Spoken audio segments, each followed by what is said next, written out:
మీ అందరికీ మరొకసారి యేసుక్రీస్తు వారి నామమున వందనాలు. ఈ యొక్క సాయంత్రకాల సమయంలో మనము మన Doulos Bible academy class bachelor of theology క్లాస్లో మనం ఉన్నాం, క్రిస్టాలజీ క్లాస్లో మనం ఉన్నాం. మనము గత వారము నేటి యేసుక్రీస్తు వారి యొక్క స్వభావాన్ని మనము నేర్చుకున్నాం. The present nature of our Lord Jesus Christ. What is the present nature of Jesus today? నేటి ఈరోజు యేసుక్రీస్తు వారి యొక్క స్వభావము ఎలా ఉంది అని మనం చూసినప్పుడు, he has non fleshly glory. ఆయన ఎలా ఉన్నాడు? ఆయన మాంసరహిత మహిమను ఆయన కలిగి ఉన్నాడు. గమనిస్తున్నారా? స్క్రీన్ మీద కనిపిస్తుందా? మాంసరహితమైనటువంటి మహిమను ఆయన కలిగి ఉన్నాడు. దీనిని మనము పూర్తి చేసుకున్నాము.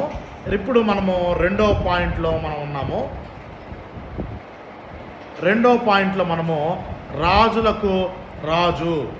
రెండవదిగా ఆయన ఎలా ఉన్నాడు? రాజులకు రాజై ఉన్నాడు. ఒకసారి మనము పరిశుద్ధ గ్రంథాన్ని మనము చూద్దాం. అపోస్తుల కార్యములు 2వ అధ్యాయము 29వ వచనము. అపోస్తుల కార్యములు 2వ అధ్యాయము 29వ వచనము.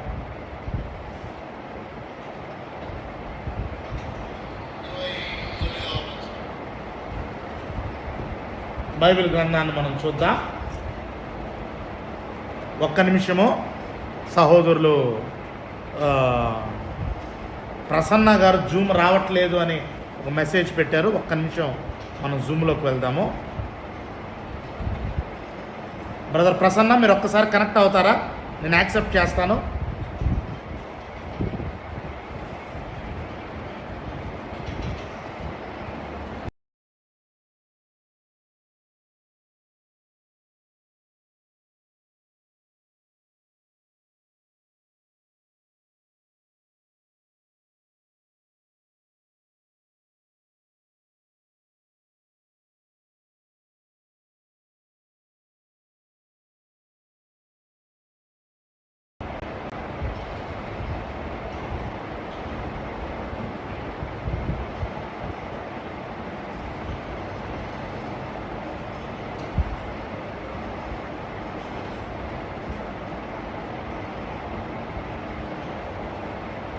Okay, fine.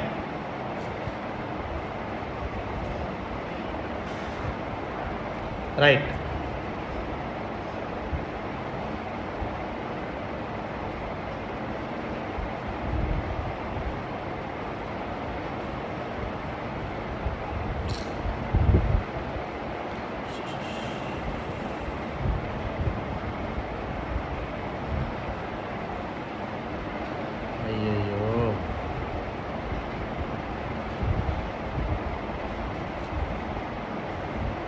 ఓకే,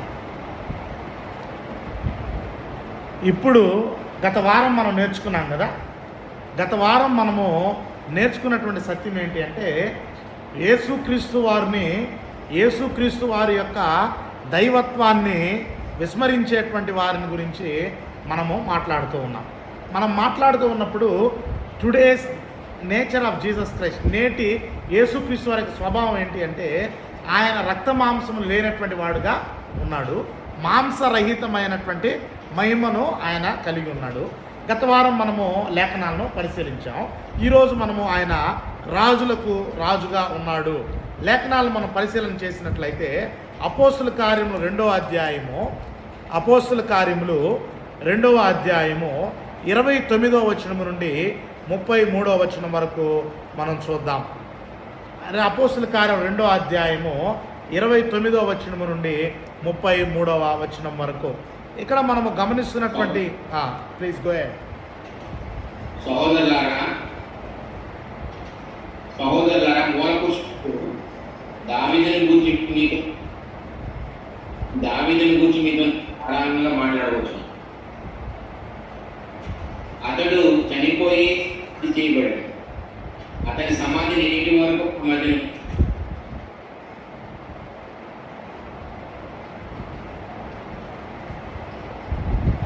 చదవండి. అతడు ప్రవక్త ఉండేది కనుక అతని గర్భఫలంలో నుండి అతని సింహాసనం మీద ఒకరిని కూర్చుండబెట్టుకున్నని దేవుడు తనతో ప్రమాణపూర్వకంగా కొట్టిపెట్టుకున్న సంగతి అతడు ఎరిగి క్రీస్తు పాతాళంలో విడువబడలేదనియో ఆయన శరీరము కుళ్ళిపోలేదనియో దావీదు ముందుగా తెలుసుకుని ఆయన పునరుద్ధానమును పూర్తి చేశాడు. ఈ యేసును దేవుడు లేపాడు.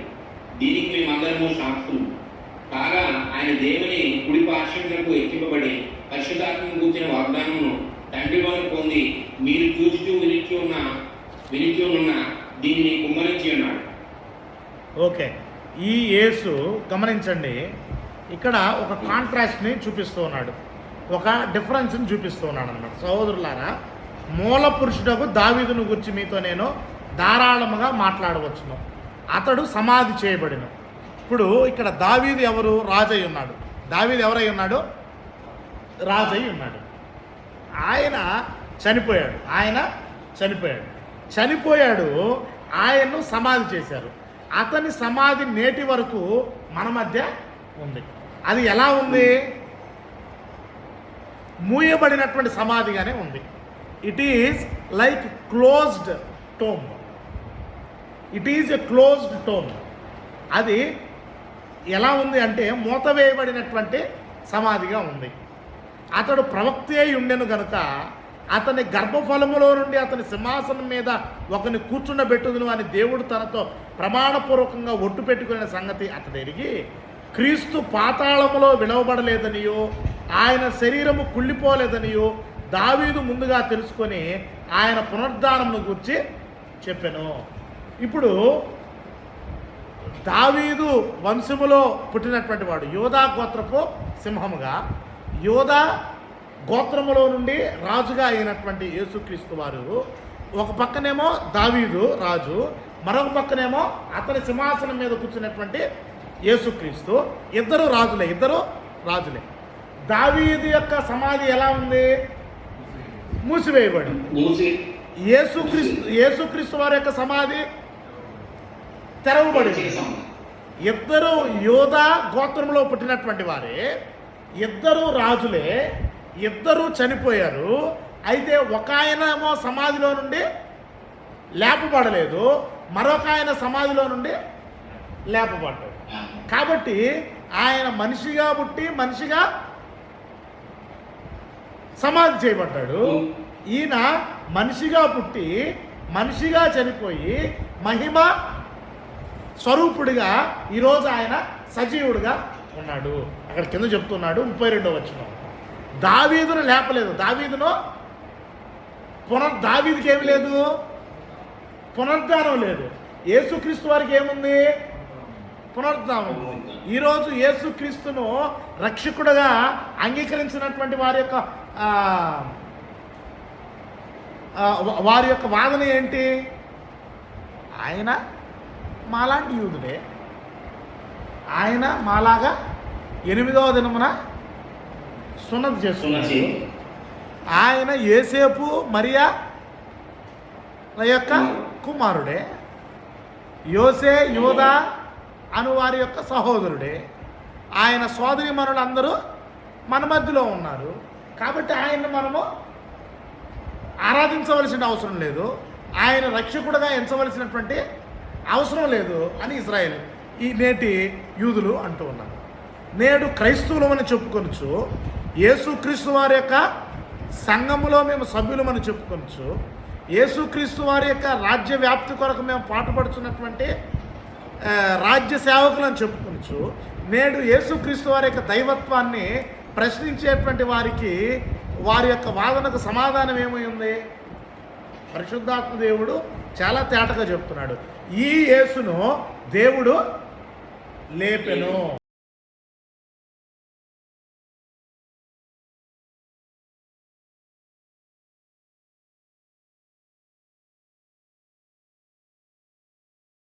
యేసుక్రీస్తు సమాధి తెరవబడి ఉంది. It's a super natural thing happen. ఇది ప్రకృతికి ఇట్స్ అబౌవ్ ద నేచర్.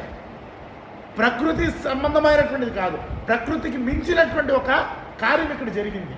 కాబట్టి ఇక్కడ ఆయన లేచాడు, పునరుద్ధానుడయ్యాడు. ఇప్పుడు ఎక్కడున్నాడు అంటే కాగా ఆయన దేవుని కుడిపార్శ్వమున, ఇప్పుడు ఆయన ఎక్కడున్నాడు?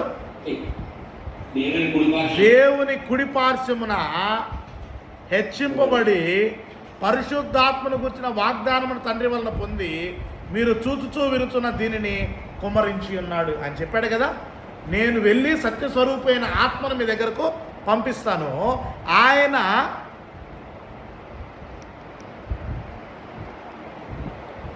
ఆయన సర్వ సత్యములోనికి మిమ్మలను నడిపిస్తాడు అని వాగ్దానం చేశాడు కదా. ఆయన చెప్పిన విధంగా సత్యస్వరూపమైన ఆత్మను పంపించాడు. ఆయన ఆ సత్యస్వరూపమైన ఆత్మను మా మీద కుమరించాడు. కాబట్టి పామరులమైనటువంటి మేము ఈ రీతిగా మాట్లాడుతున్నామని అపోస్తుల కార్యం 2వ అధ్యాయము 33వ వచనంలో పేతురు మరియు కడమ అపోస్తులు వాళ్ళకి ఎత్తి చూపిస్తున్నారు. ఆయన దేవుని కుడిపార్శ్వమునకు హెచ్చింపబడినటువంటి వాడుగా ఉన్నాడు. ఎలా ఉన్నాడు? దేవుని కుడిపార్శ్వమునకు హెచ్చింపబడిన వాడుగా ఉన్నాడు. ఆయన రాజులకు రాజుగా ఆయన ఉన్నాడు. రెండవదిగా ఎఫెసీయులకు రాసినటువంటి పత్రిక 1వ అధ్యాయము 20 నుండి 23 వచనాలను కూడా మనం చదువుదాం. ఎఫెసీయులకు రాసినటువంటి పత్రిక 1వ అధ్యాయము 20 నుండి 23 వచనాలు.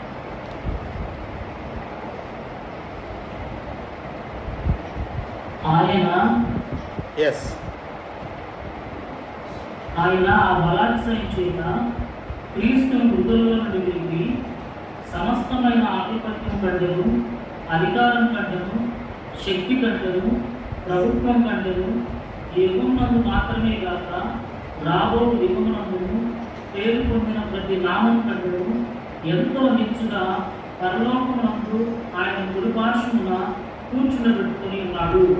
మరియు సమస్తమును ఆయన పాదముల క్రింద ఉంచి సమస్తం పైని ఆయన సంఘములకు శిరస్సుగా నియమించను.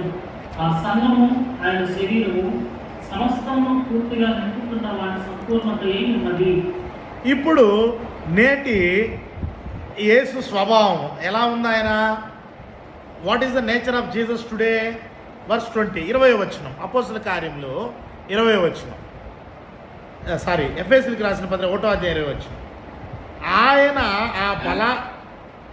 ఆ బలాతిశయము చేత క్రీస్తును మృతుల్లో నుండి లేపి, చనిపోయినటువంటి ఆయన ఏం చేయబడ్డాడు? చనిపోయినటువంటి దావీదు లేలేదే. చనిపోయినటువంటి రాజుగా బ్రతికినటువంటి దావీదు లేలేదే. దేవుని హృదయానుసారుడైన అని సర్టిఫికేట్ పొందినటువంటి దావీదు లేలేదే. అభిషేకింపబడినటువంటి దావీదు లేలేదే. యేసుక్రీస్తు వారు ఏం చేయబడి ఉన్నాడు? లేపబడి ఉన్నాడు, పునరుద్ధానుడయ్యాడే. సమస్తమైన ఆధిపత్యము కంటెను, అధికారము కంటెను, శక్తి కంటెను, ప్రభుత్వము కంటెను, యుగమునందు మాత్రమే గాక రాబో యుగమునందును పేరు పొందిన ప్రతి నామము కంటెను ఎంతో హెచ్చుగా పరలోకమునందు ఆయనను తన కుడిపార్శ్వమున కూర్చుండబెట్టుకొని ఉన్నాడు. ఎలా ఉంది చూసారు ఇక్కడ 21వ వచనం చూడండి. సమస్తమైన ఆధిపత్యము కంటే యేసుక్రీస్తు వారి యొక్క పరిస్థితి ఎలా ఉంది? సమస్తమైన ఆధిపత్యము కంటే. ఒకసారి మనము ఆంగ్ల బైబిల్ని కూడా తీద్దాము.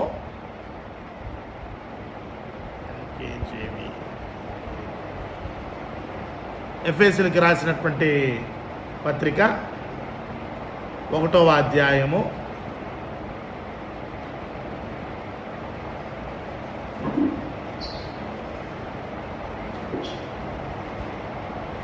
20వ వచనం నుండి చూద్దాం. which he worked in Christ when he raised him from the dead and seated him at his right hand in the heavenly places, far above all principality and power, far above all principality సమస్తమైన ఆధిపత్యము కంటేను, far above all power, far above all might, far above all dominion and every name that is name, not only in this age but also in that which is to come. ఇప్పటికైనా ఈ యుగమందైనా రాబోవు యుగమందైనా కూడా ఆయన పేరు కన్నా గొప్ప పేరు లేదు. ఆయన కన్నా గొప్ప పేరు లేదు. ఈ యొక్క విషయాన్ని ఎందుకు నేటి క్రైస్తవ సమాజము విస్మరిస్తుందో మనకు అర్థం కావట్లేదు. నేడు యేసుక్రీస్తు వారి యొక్క దైవత్వాన్ని విస్మరించేటువంటి వారికి ఈ వచనం ఎలా కనపడుతుందో మనకు అర్థం అవ్వట్లేదు. ఎఫెసీ పత్రిక 2వ అధ్యాయము 21వ వచనంలో మనం చూస్తున్నాము, the Christ name is far above all principalities. అన్ని నామముల కన్నా సమస్త ఆధిపత్యం అంటే తెలుసుగా మనకి, ఆ రూల్ కన్నా ఇంకా వేరే రూల్ లేదు. తర్వాత శక్తి కన్నా మించింది లేదు.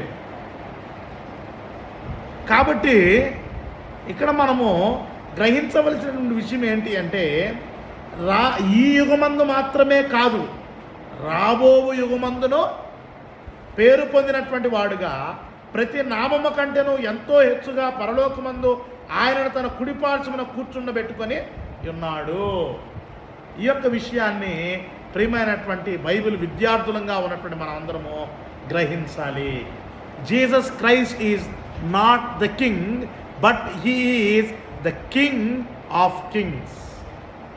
ఆయన ఎవరై ఉన్నాడు?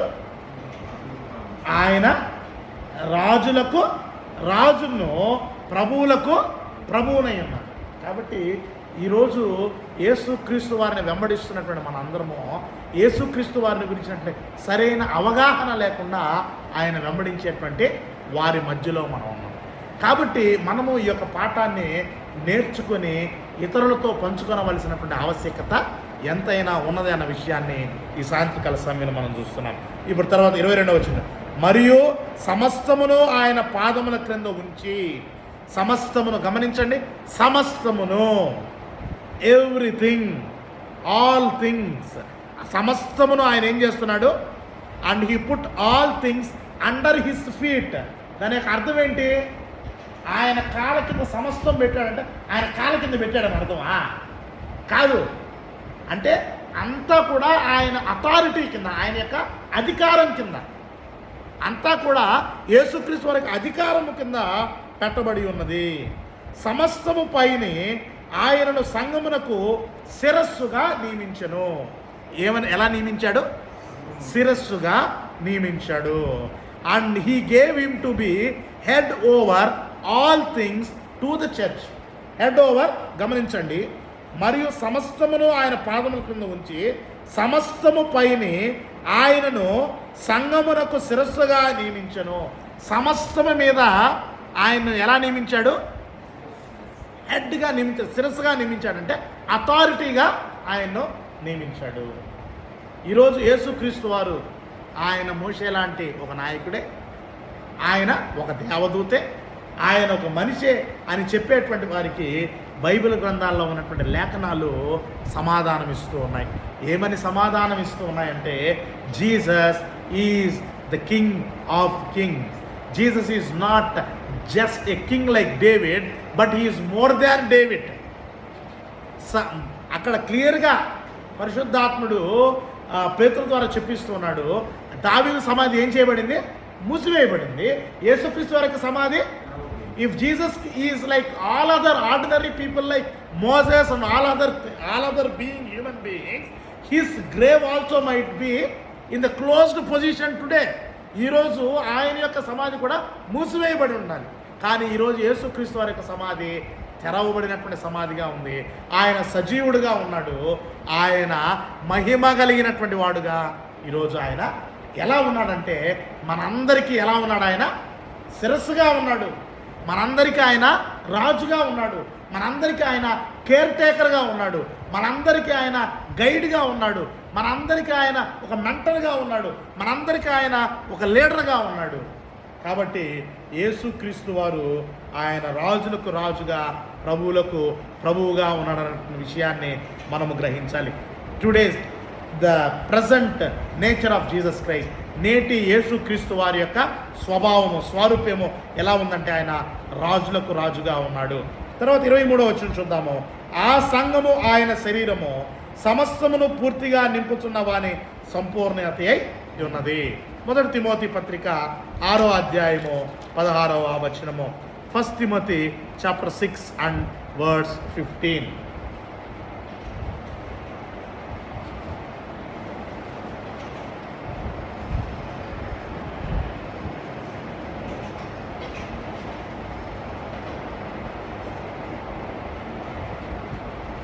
శ్రీమంతుడును అద్వితీయుడునగు సర్వాధిపతి యుక్త కాలముల యందు ఆ ప్రత్యక్షతను కనపరచును.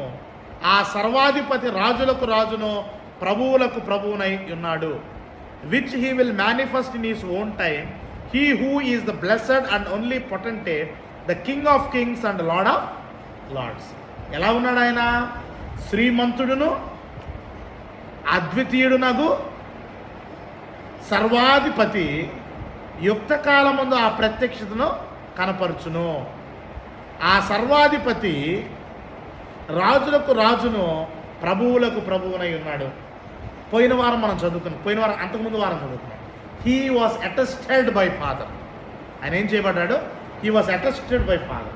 పోయిన వారం మనం చదువుకున్నాం. He was manifested. ఆయన సశరీరుడుగా ప్రత్యక్షుడయ్యాడు. ఈరోజు ఆయన సశరీరుడుగా ప్రత్యక్షుడైనటువంటి ఆయన ఎలా ఉన్నాడు? రాజులకు రాజును, ప్రభువులకు ప్రభువునై ఉన్నాడు. రాజులకు రాజును, ప్రభువులకు ప్రభువునై ఉన్నాడు. నెంబర్ 3, యేసుక్రీస్తు. What is the present nature of Jesus Christ today? ఈరోజు యేసుక్రీస్తు వారు ఏం చేస్తున్నాడు? ఈరోజు నేను మీకు క్లిప్స్ అన్ని చూపిస్తున్నాను కదా, పవర్ పాయింట్ స్లైడ్స్ అన్ని పంపిస్తున్నాను కదా. ఈ పవర్ పాయింట్ స్లైడ్స్ అన్ని కూడా మన వాట్సాప్ గ్రూప్లో నేను షేర్ చేస్తాను. దయచేసి మీరు వీటన్నిటిని కూడా పొందుకొనవచ్చు. ఈరోజు నేను మీకు షేర్ చేస్తాను. సంఘానికి శిరస్సుగా ఆయన ఉన్నాడు. ఎఫెసీయులకు రాసినటువంటి పత్రిక 1వ అధ్యాయము 22-23 వచనాలు. Just a moment before we read this. మరలా మనం చదువుకోవాల్సినటువంటి అవసరం లేదు, కానీ ఇదే విషయాన్ని కొలసీలకు పత్రిక రాస్తూ చెప్తూ ఉన్నాడు. 1వ అధ్యాయము 18వ వచనము. కొలసీ పత్రిక 1వ అధ్యాయము 18వ వచనము.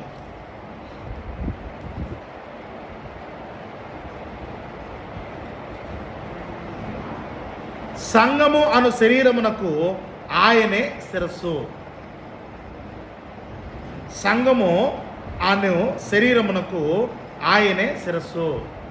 ఈరోజు యేసుక్రీస్తు వారు సంఘం అనేటువంటి శరీరానికి శిరస్సుగా ఉన్నాడు. మోషే లాంటి ఒక మనిషి, గబ్రియేలు, మికాయేలు లాంటి ఒక దేవదూత సంఘమునకు శిరస్సుగా ఉండగలడా?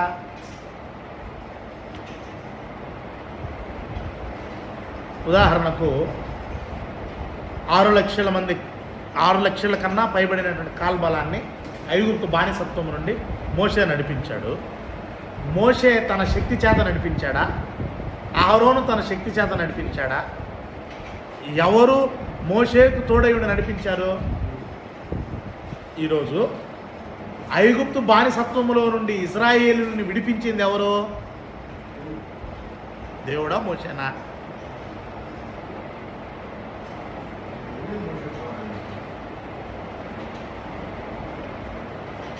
యేసుక్రీస్తు వారు మనల్ని అపవాది యొక్క బానిసత్వంలో నుండి ఏం చేశాడు?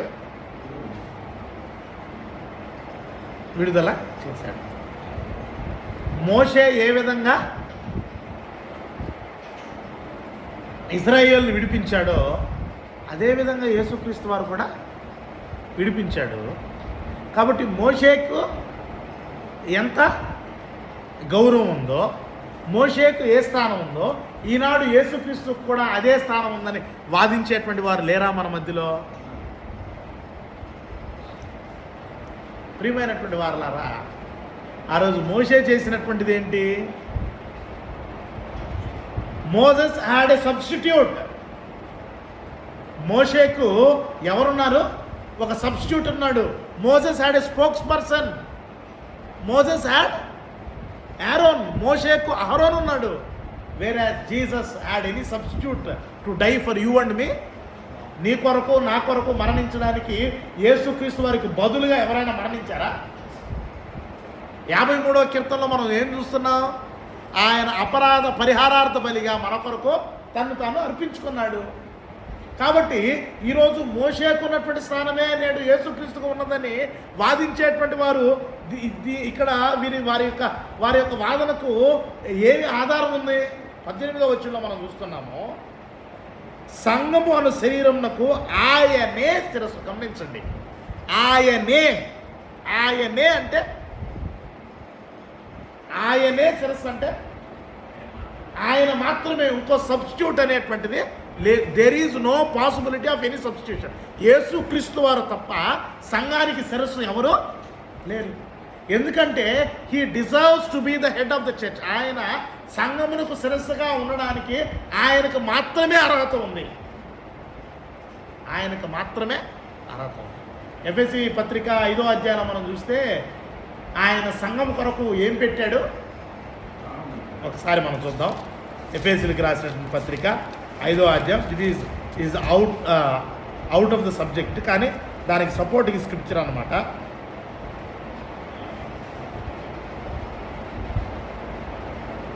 22వ వచనం నుండి మనం చూస్తున్నాం.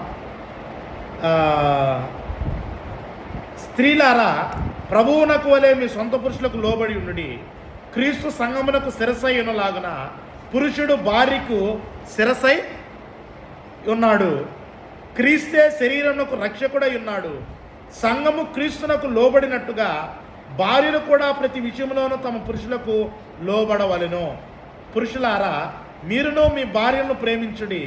అటువలే క్రీస్తు కూడా సంఘమును ప్రేమించి అది కళంకమైనను ముడతైనను అటుది మరి ఏదైనను లేక పరిశుద్ధమైనదిగాను నిర్దోషమైనదిగాను మహిమగల సంఘముగాను ఆయన తన ఎదుట దానిని నిలువబెట్టుకొనవలనని వాక్యమతుకో ఉదక స్నానము చేత దానిని పవిత్రపరిచి పరిశుద్ధపరచుటకై దాని కొరకు తను తాను అప్పగించుకొనెను. ఏం చేశాడు? తను తాను అప్పగించుకున్నాడు అంటే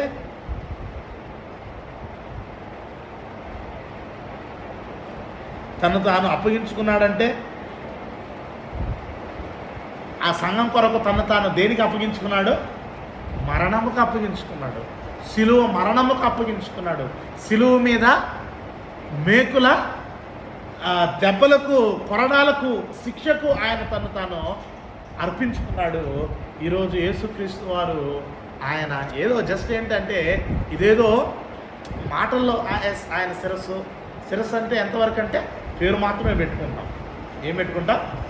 పేరు మాత్రమే పెట్టుకుంటాం. మాది క్రీస్తు సంఘం అని పేరు పెట్టుకుంటాం. క్రీస్తు సంఘం అని పేరు పెట్టుకొని క్రీస్తుని గౌరవించకుండా, క్రీస్తుని మహిమపరచకుండా, క్రీస్తుని పూజించకుండా, క్రీస్తును ఆరాధించకుండా మరలా మేము క్రైస్తవులము అని చెప్పుకునేటువంటి ఎంతో అమాయకుల మధ్యలో మనం ఉన్నాం. కాబట్టి as a sincere Bible student we need to have a clear cut, crystal clear understanding about Christology, about the study of Jesus Christ. క్రీస్తు వారి యొక్క శాస్త్రం గురించి, క్రీస్తు గురించినటువంటి సంపూర్ణమైనటువంటి అవగాహన మనము కలిగి జీవించాలి. కొలసీలకు రాసిన పత్రిక 1వ అధ్యాయం 18వ వచనానికి వద్దాం. సంఘం అను శరీరంలోకి ఆయన శిరస్సు, ఆయనకు అన్నిటిలో ప్రాముఖ్యము కలుగు నిమిత్తము ఆయన ఆది అయి ఉండి మృతుల్లో నుండి లేచుటలో ఆది సంభూతుడు ఆయను. 24వ వచనం. ఇప్పుడు మీ కొరకు నేను అనుభవించుతున్న శ్రమలయందు సంతోషించు సంఘము అను ఆయన శరీరము కొరకు క్రీస్తు పడిన పాటలలో కొదువైన వాటి యందు నా వంతు నా శరీరమందు సంపూర్ణము చేయుచున్నాను. క్రీస్తు తన శరీరము కొరకు ఏమయ్యాడంట? ఏం చెందాడంట? ఏం పొందాడంట ఆయన?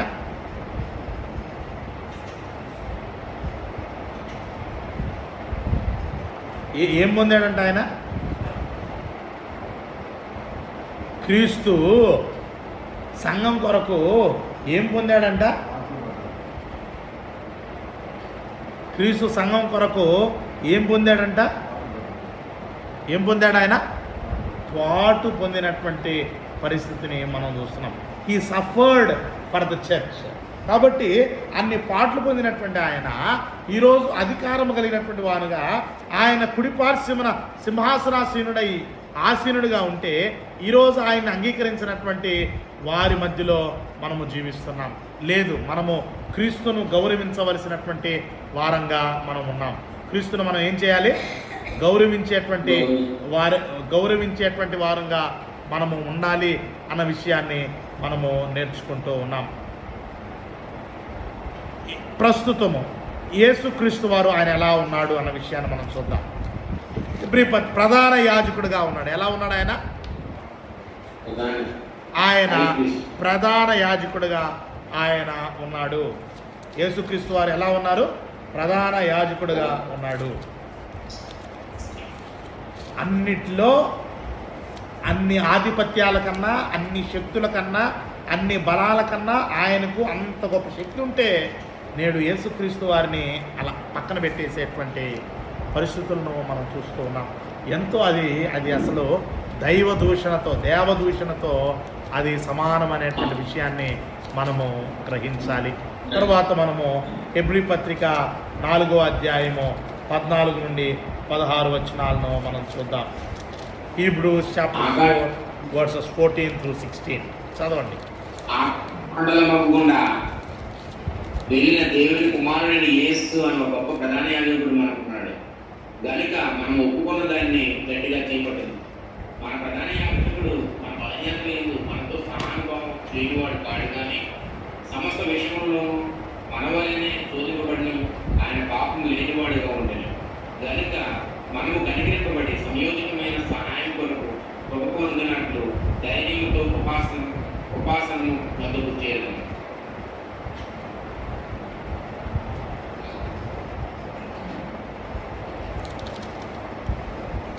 Today, Jesus is our high priest. ఆకాశం మండలము గుండా వెళ్ళిన దేవుని కుమారుడైన యేసు ఆయన గొప్ప ప్రధాన యాజకుడు మనకున్నాడు గనుక మనము ఒప్పుకొనిన దానిని గట్టిగా చేపట్టుదుము. మన ప్రధాన యాజకుడు మన బలహీనతల యందు మనతో సహానుభావము లేనివాడు కాడు, కానీ సమస్త విషయములలోనూ మన వలనే శోధింపబడినను ఆయన పాపము లేనివాడుగా ఉండెను. గనుక మనము కనికరింపబడి సమయోచితమైన సహాయము కొరకు కృప పొందినట్లు ధైర్యముతో కృపాసనమునొద్దకు చేరుదుము. ఇప్పుడు యేసుక్రీస్తు వారు మనకు ప్రధాన యాజకుడుగా ఉన్నాడు. ప్రధాన యాజకుడు అంటే ఎవరు? Who is the high priest?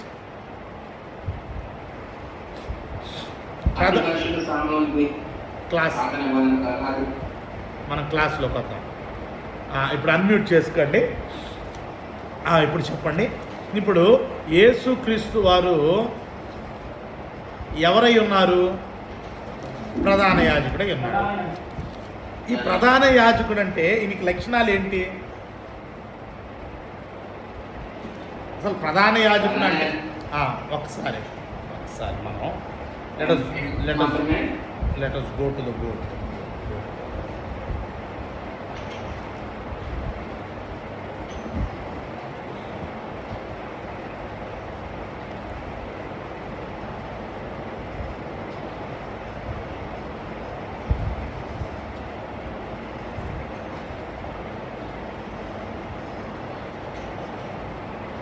ప్రధాన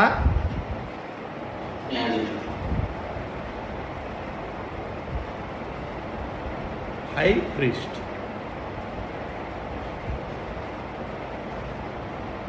ఈ హై ప్రీస్ట్ అంటే ఇప్పుడు మనము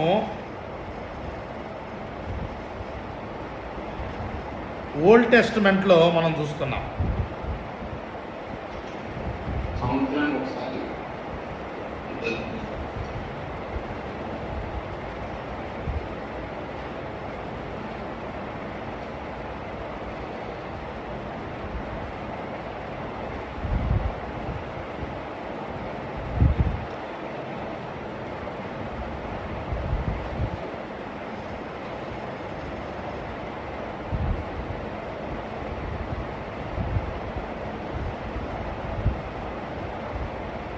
ప్రధాన యాజకుడు. ఇది Bible terminology. High priest, priest, high priest. Priest అంటే యాజకుడు, ప్రధాన యాజకుడు అంటే హై ప్రీస్ట్.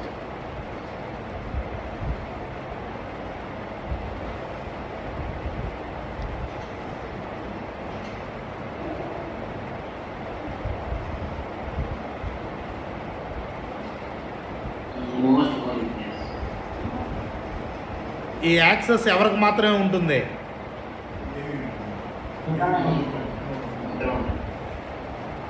పరిశుద్ధ, సారీ నేను రాయలేదు.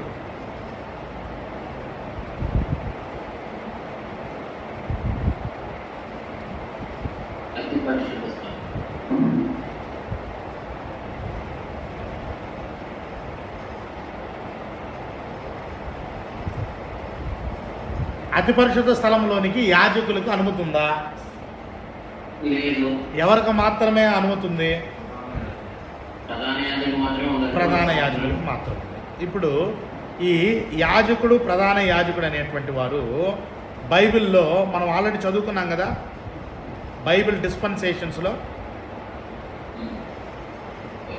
చదువుకున్నామా? యుగములు ఎన్ని యుగాలు ఉన్నాయి? 3. పితరుల యుగం. పితరుల యుగంలో ప్రీస్ట్హుడ్ ఉందా?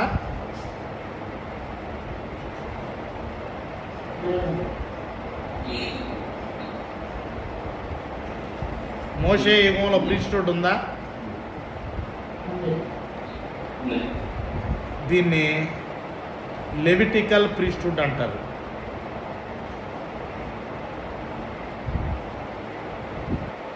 లేవి యాజక క్రమము. ఓకే, ఇప్పుడు పితరుల యుగంలో ప్రీస్టుడు ఉండేది. ఎవరు అంటే ఈ యాజకులుగా ఎవరు ఉండేవాళ్ళు అంటే పితరులు మాత్రమే ఉండేవాళ్ళు, కుటుంబ యజమానులు అన్నమాట. ఉదాహరణకు అబ్రహామును మనం చూస్తున్నాంగా, ఆయన యాజకత్వం చేశాడుగా, బలులు అర్పించాడుగా. తర్వాత మనము మోషే యుగంలో మనం చూస్తున్నాము. ఇక్కడ మనము we are seeing at the levitical priesthood. ఈ లెవిటికల్ ప్రీస్ట్హుడ్లో ఇక్కడ ఈ లేవి అనేటువంటిది ఎవరు? లేవి అంటే ఏంటి? నెంబర్ 1, ఆదికాండములో దేవుడు అబ్రామును పిలుచుకున్నాడు. ఓకే, మీరు చెప్పాలి, త్వరగా చెప్తే మనం ముందుకు వెళ్ళిపోతాం. హలో, వినపడుతుందా? ఓకే, ఆ అబ్రాహామును పిలుచుకున్నటువంటి దేవుడు అబ్రాహాముని ఎవరికి ఇచ్చాడు? అబ్రహాముకు సంతానం ఇచ్చాడా లేదా? ఇస్సాకు ఎవరిని కన్నాడు?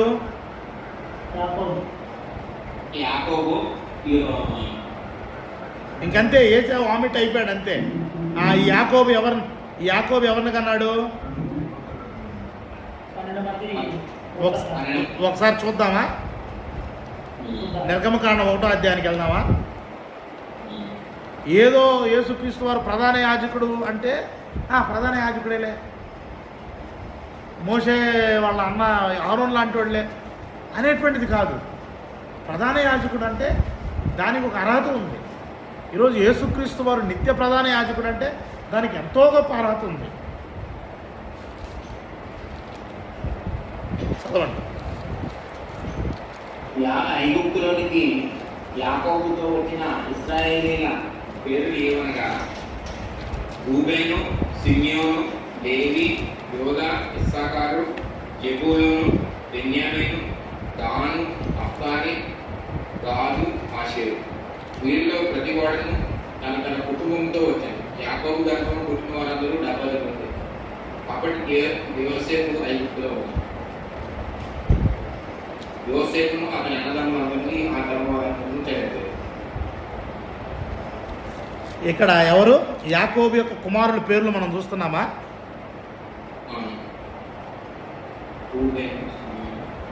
ఎవరు?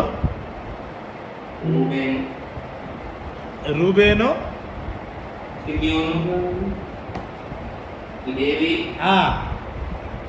లేవి వచ్చాడా? లేవి ఉన్నాడా ఇక్కడ? నిర్గమకాండం 28:1.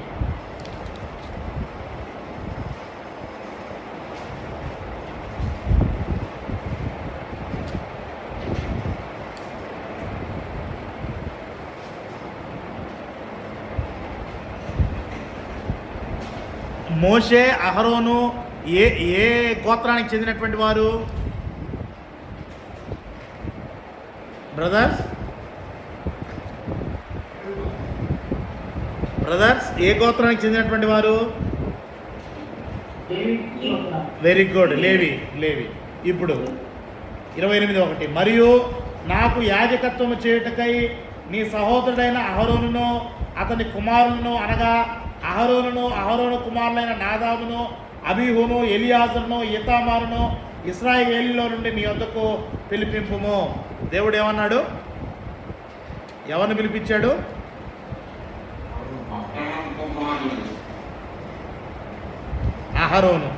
అహరోను తండ్రి పేరు?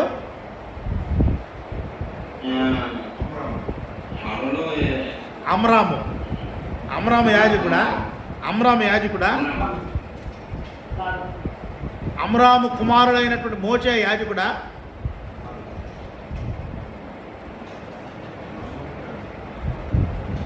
అమ్రాము కుమారుడైనటువంటి మోషే యాజకుడా? అమ్రాము కుమార్తె అయినటువంటి మిరియాము యాజకురాలా? అమ్రాముకు 3 పిల్లలు పుడితే ఆ 3 పిల్లల్లో కూడా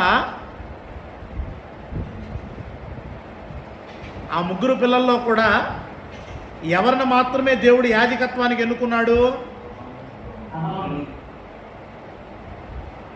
అహరోనును అతని యొక్క బిడ్డలను మాత్రమే ఎన్నుకున్నాడు. దేనికి? యాజకత్వం అంటే ఏమన్నాను? దేవునికి సేవ చేయడానికి.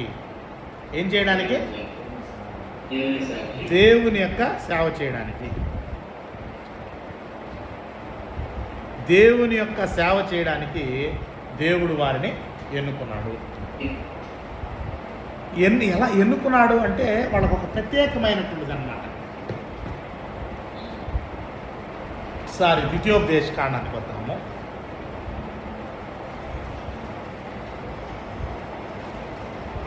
మంచి వచనాన్ని నేను మీకు చూపిస్తాను.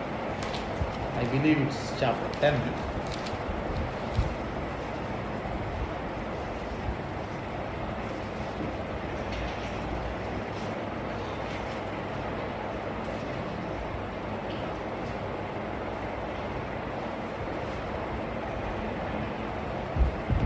ద్వితీయోపదేశ కాండం 10వ అధ్యాయము.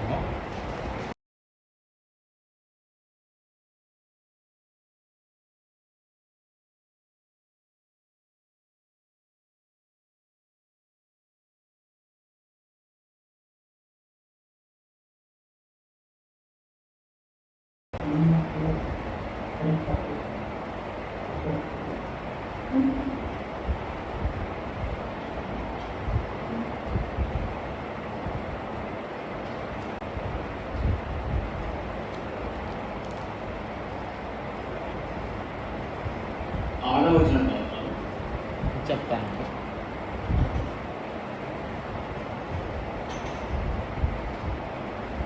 వర్స్ 9.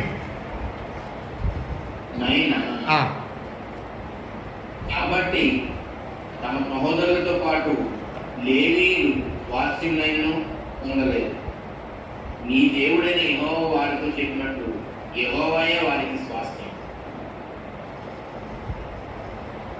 ఇక్కడ ఏంటి? లేవీయులకు ఇక్కడ మీకు మరొక విషయాన్ని కూడా నేను చెప్పాలను. ఒకసారి అందరు చదవండి అది. కాబట్టి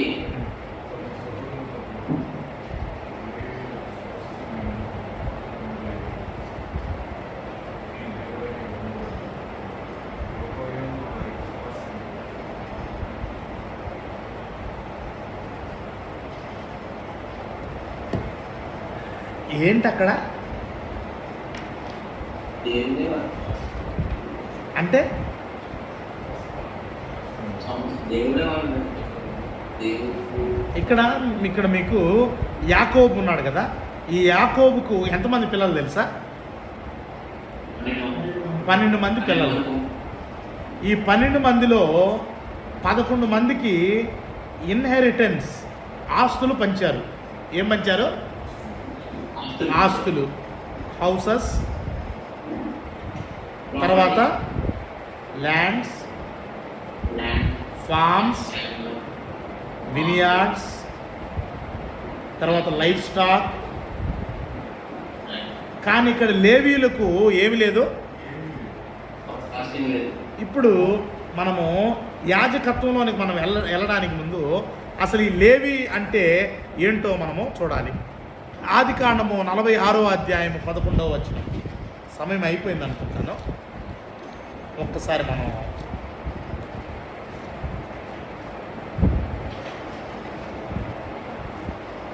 ఆదికాండము 46వ అధ్యాయం 11వ వచనము మరియు నిర్గమకాండము 6వ అధ్యాయము 16 నుండి 19 వచనం.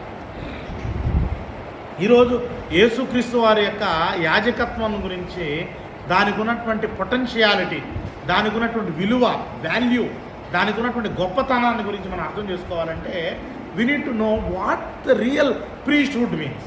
అసలు యాజకత్వం అంటే ఏంటో మనకు తెలిస్తేనే కదా. యాజకత్వం అంటే మనం ఏమనుకుంటాము, ఏదో 2 పాటలు పాడటం, వాక్యం చెప్పడం అనుకుంటాం.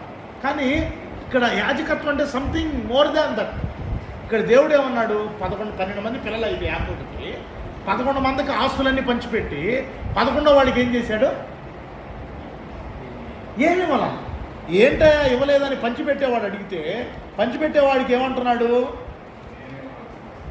నేనే వాళ్ళకి ఆస్తి. ఎవరంటే ఆస్తి? దేవుడు అంట ఆస్తి. అంటే ఈ భూమి మీద ఉన్నటువంటి ఆస్తులు పంచారు కదా. నేను చెప్పాను కదా, పొలాలను, తర్వాత ద్రాక్ష వనాలను, తర్వాత పశువులను అన్నింటినీ పంచారు కదా. కరువు వస్తే పశువులు చచ్చిపోతే చచ్చిపోవా? ఏదైనా ఒక సమస్య వస్తే ఉన్నటువంటి పొలాలను వాళ్ళు అమ్ముకుంటారా లేదా? శత్రువు వాళ్ళ పొలాన్ని దొంగిలిస్తాడా లేదా? ఇప్పుడు దేవుడే వాళ్ళకి ఆస్తి అయితే, దేవుడే వాళ్లకు స్వాస్థ్యం అయితే వాళ్ళకి ఏమైనా కొదువు ఉందా? ఉంటుందా? ఎప్పుడు ఎలా ఉంటారు? ఎప్పుడు అబండెన్స్, ఎప్పుడు పచ్చగా ఉంటారు. మనం చెప్పుకుంటాం కదా, ఎప్పుడు పచ్చగా ఉంటారు. అంటే వాళ్ళకి ఏమీ కొదువై ఉండదు అన్నమాట. ఇప్పుడు యేసుక్రీస్తు వారు ఈరోజు ఆయన ప్రధాన యాజకుడిగా ఉన్నాడన్నమాట. ఇప్పుడు ప్రధాన యాజకుడు అయితే యాజకులు కూడా ఉండాలిగా. అసలు యాజకత్వం అంటే ఏంటో అని తెలిస్తేగా యేసుక్రీస్తు వారి యొక్క ప్రధాన యాజకత్వం యొక్క విలువ మనకు తెలిసేది. కాబట్టి ప్రభు చిత్తం అయితే ఈ యాజకత్వం గురించి ఇంకా కొన్ని లోతైన విషయాలను మనము రాబోయేటువంటి వారంలో మనము తెలుసుకుందాం. ఈ యొక్క సమయంలో సహోదరులు ప్రసన్న గారు లైన్లో ఉన్నారా? సహోదరు ప్రసన్న గారు లైన్లో లేరు, వారు లైవ్లో ఉన్నట్టున్నారు అనుకుంటున్నాను. సరే, ఎనీవే మనము ప్రార్థనతో నేటి ఈ కార్యక్రమాన్ని మనము ముగించుకుందాం. ప్రార్థన చేసుకుందాం. పరిశుద్ధుడా, మహాగణుడైన తండ్రి, మీకు స్తోత్రాలు. అమూల్యమైన విషయాలను మేము ధ్యానించగలిగాం. దానికి కారణం నీ యొక్క కృప, నీ యొక్క సహాయం తండ్రి. ఎందరో అమాయకులుగా తండ్రి ఆత్మయందు బుద్ధి లేనటువంటి వారుగా, ఆత్మ సంబంధమైన విషయాల్లో అవగాహన లేనటువంటి పరిస్థితుల్లో దేవ క్రిస్టాలజీ అనేటువంటి సబ్జెక్ట్ను తండ్రి మా స్టడీలో భాగంగా మేము ధ్యానించే భాగ్యాన్ని ఇచ్చారు. అమూల్యమైన విషయాలను మేము నేర్చుకున్న విషయాలు తండ్రి మా హృదయంలో మేము భద్రపరుచుకొని తండ్రి ఇతరులను తండ్రి యేసు వైపుకు తిప్పేవారంగా, ఇతరులను సత్య సంగమం వైపుకు ఆకర్షించేటువంటి వారంగా ఉండినట్లు సహాయం చేయండి. ఆన్లైన్లో పాల్గొంటున్నటువంటి ప్రతి బిడ్డను దీవించండి. లైవ్లో తండ్రి వాచ్ చేస్తున్నటువంటి ప్రతి బిడ్డను, చిన్నలను, పెద్దలను, సహోదరులను, సోదరిమణులను అందరిని దీవించండి తండ్రి. ఆఫ్లైన్లో ఈ యొక్క తండ్రి సమయంలో తండ్రి హాల్లో కూడి ఉన్నటువంటి సహోదరులను, సోదరిమణులను, యవనస్తులను అందరిని దీవించండి దేవా. ఎవరైతే అనారోగ్యంతో ఒకవేళ ఉన్నారో వారిని ముట్టి స్వస్థపరచండి. సమాధానం లేకుండా ఉన్నారో వారికి సమాధానాన్ని ఇవ్వండి. సమస్యల్లో ఉన్నటువంటి వారికి పరిష్కారాన్ని ఇవ్వండి తండ్రి. ఆత్మీయ ఎదుగుదలను ఇవ్వండి. యేసుక్రీస్తు వారికి అడుగుజాడల్లో నడుస్తూ యేసుక్రీస్తు వారికి స్వారూప్యంలో ఎదుగునట్లు మాకు సహాయాన్ని దయచేయండి తండ్రి. మేము నిశ్చత లేనటువంటి బ్రతుకులు మేము జీవిస్తున్నాం. ఏనాడు తండ్రి కూలిపోదుమో మాకే తెలియదు. తరతరము నుండి నీవే మాకు నివాస స్థలముగా ఉన్నటువంటి తండ్రి, నీ యొక్క నివాసంలోనికి భూ నివాస జీవితాన్ని విడిచిపెట్టి మేము చేరులాగున తండ్రి మా ఆత్మలను తండ్రి నీవే ఖాయమని వేడుకుంటున్నాం తండ్రి. అపవాదిని వాని యొక్క దూతలను ఎదిరించేటువంటి తండ్రి సర్వాంగ కవచమును ధరించుకునేటువంటి నిజమైనటువంటి క్రీస్తు యోధులంగా క్రీస్తు సైనికులుగా ఉన్నట్లు సహాయం చేయండి. నామకార్థ క్రైస్తవులుగా మేము ఉండకుండా తండ్రి సత్యమును ఎరిగి సత్యమునందు ప్రతిష్ఠించబడినటువంటి క్రైస్తవులంగా క్రైస్తవ యోధులుగా క్రైస్తవ తండ్రి సమాజంలో ముందుకు నడిచేటువంటి నీ ప్రియబిడ్డలుగా ఉన్నట్టు సహాయం చేయండి దేవా. ఆన్లైన్లో పాల్గొంటున్నటువంటి తండ్రి దైవజనులను దీవించండి తండ్రి. వారు అమూల్యమైనటువంటి లోతైన మర్మాలను తెలుసుకుంటున్నారు తండ్రి. గొప్ప బైబిల్ పండితులుగా వారిని చేయమని వేడుకుంటున్నాం తండ్రి. ఇక్కడ నీ సన్నిధిలో కూడినటువంటి ప్రతి ఒక్కరిని దీవించి నీ గుప్పిలు విప్పి ప్రతి హృదయ కోరికను తీర్చమని వేడుకుంటూ ఈ యొక్క బైబిల్ స్టడీ దీవెనతో మమ్మల్ని నింపమని యేసుక్రీస్తు నామములో ప్రార్థన చేస్తున్నాము తండ్రి. ఆమేన్.